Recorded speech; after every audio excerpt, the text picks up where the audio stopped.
offers. We get offered to a person. Sometimes we get so-called like an open offer that we have a little bit of flexibility in who we might offer it to. Mm-hmm. And that may be a situation that what happened is an organ was allocated to one person, potentially in our centre or potentially another centre, and all of a sudden the recipient goes, we discover something, so the recipient, we can't go ahead, and then the organ procurement organisation, the OPO, is kind of stuck, and they said, okay, well, we got this organ, is there somebody you can use it in? And then you say, okay, well, let's see who might be a good person. In that situation, then we're looking for someone who's relatively stable, because we want to get them in very quickly. It might be 2 or 3 hour prep rather than a 5 or 6 hour prep. Mm-hmm. And that situation, we do urgent COVID testing. We have capacity to do that and various issues. So they're the factors which come in. But the vast majority of times, organs are allocated to one person based on the MEL score. And if your MEL score is not high enough, you're not going to get offered that organ. So that is the main determination. The MEL score, yeah, blood type. They're the two. So it has nothing to do, I'm sorry, with your disease, No, how long you've been on the. That doesn't. The length of time doesn't come in. So if your MEL score is 22 and your MEL score is 21, if a person's MEL score 22 will get offered the organ, not MEL score 21, even if you're on the list for twice. 1 point higher, they get it. Mm-hmm. And what about if that size of that liver was more suitable for me? Well, that's when sometimes the surgeons then make the case to say, can we offer it to somebody else because of the size issue. Sometimes we decline organs for certain thing, and then what happens in that situation, again, I'm not the surgeon doesn't take the call, but we can decline it for a person, and hopefully that it might come back to us. If we decline it if the organ's given offer to a person and we decline it based on size, Mm-hmm. you may be third or fourth down the line, but another center may accept the organ because their person has got 1 point higher. They may accept it. Just because we get offered for one person and decline it for size doesn't mean to say that we automatically get to keep the organ. The organ then could be offered to another center with their patient who has a slightly higher MEL score than you, and if they accept the organ, then we won't get the organ the way back. Mm-hmm. Now, if all organs can be used for A and B, Mm-hmm. would they take that organ, give it to someone in A and B blood type? There are some times, but the MEL scores are much higher. I think it's about 30 or 35. They cross blood type. It's not with MEL scores less than 25. Mm-hmm. Okay. Oh. So. Well, okay, so let me just I have one question. Did they used to have other exceptions that they got rid of? Like No, sepsis? what happened was that they had a regional, so right now it's a National Liver Review Board. And what happens is that if you're a member of the National Review Board, you're basically a member of a panel. Mm-hmm. And if a case comes in, your computer generates 5 reviewers to review a case. Before, they had a regional review board.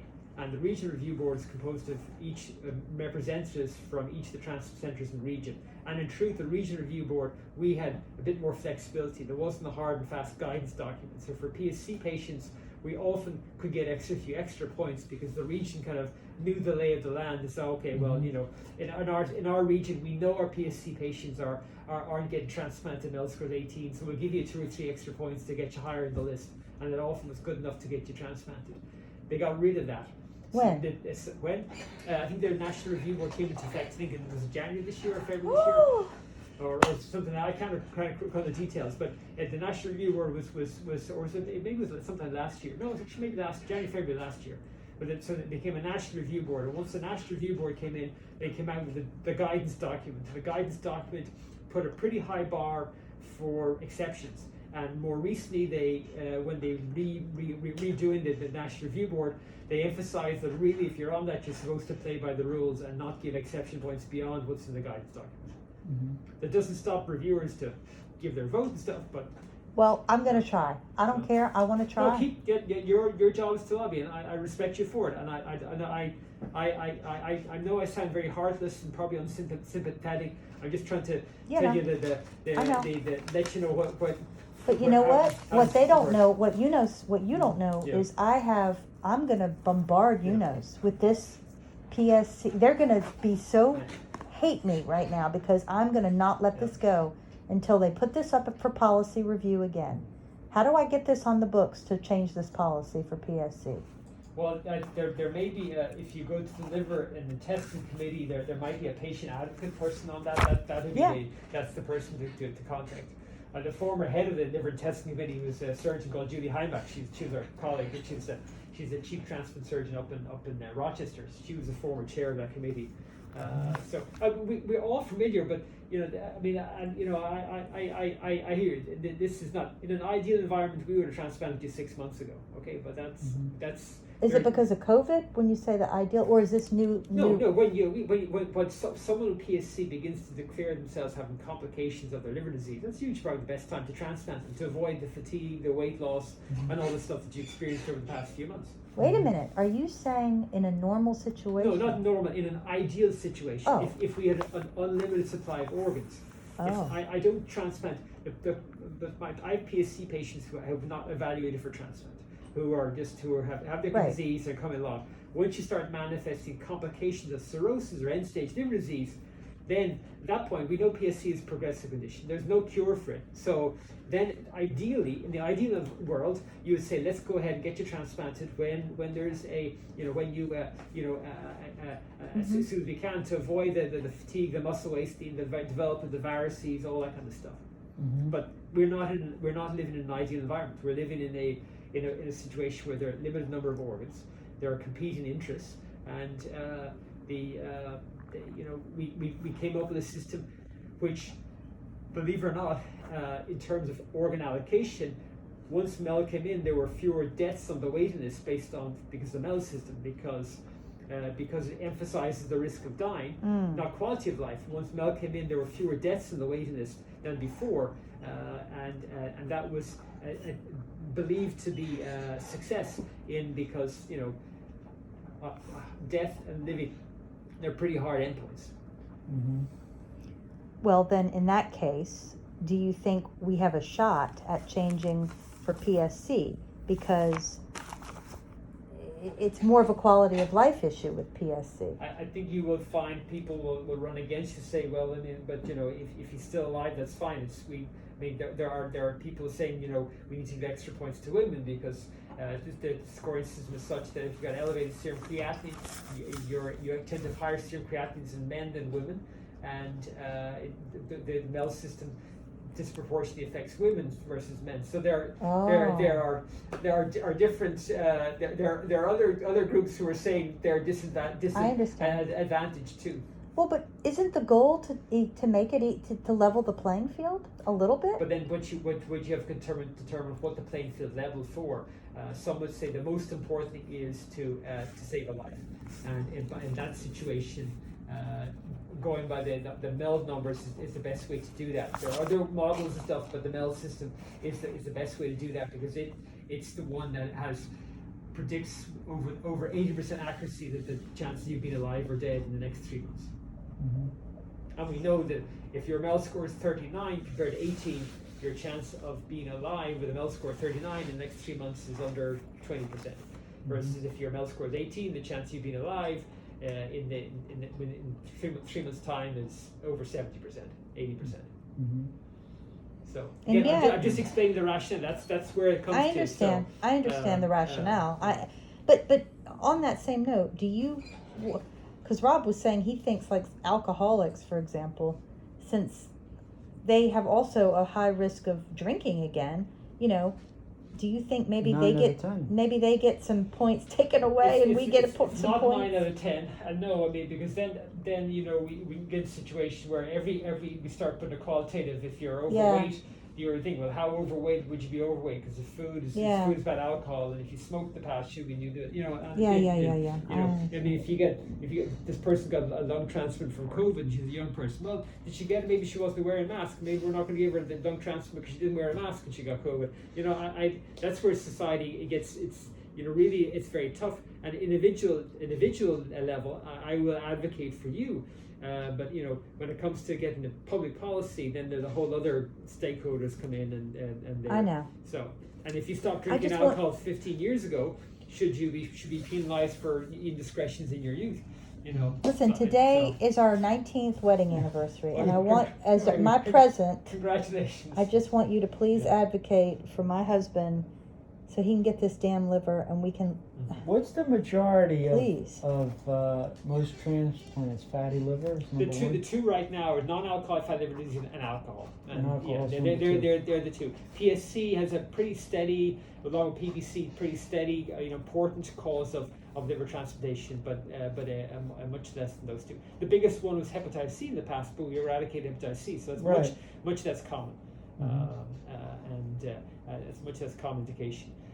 So it's, if you look at the numbers, it's alcohol, the fatty liver, the two, and then liver cancer as a third diagnosis. Many of those Right. patients might have had hepatitis C in the past, or But and I there's was some when other I was reading in these UNOS things, they were saying there are certain diseases where the MELD score doesn't reflect how sick the person is. correct. Therefore, they can get a couple of points, which PSC was in one of the things I read. It is in the document, but I told you what the document says. That you yes for PSC, but you got to be hospitalized with an ICU. Hospitalized. With an ICU in the past 3 months. Yeah, it says it. I got it. Yeah, so that's where the document are, and ideally the sicker you are and the worse the bacteria you are, the easier it is to write a story and the easier to get the MELD exception points.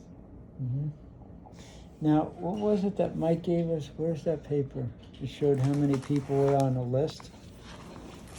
Now that list changes daily, Yeah, correct? you can do. So again, if we miss somebody or if someone gets real sick, and they've been on the list, they can go higher. So I don't put a huge amount of store on a given day where you're number 1, 2, or 3 on the list, because maybe tonight we could list somebody who's status 1A, got acute hepatitis A or something with blood type A, and they're going to be on top of the list. So it's the list. So he's being penalized for not being for being this relatively.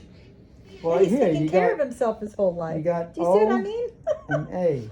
I mean, I know you're not supposed to qualify it, but damn. So they're showing O for livers for a MELD score of 15 and 19. There are 4 people on that list. And from 20 to 24, there's only 7 people on the list. Now, do you know how many are PSCers or You don't. liver? I don't know.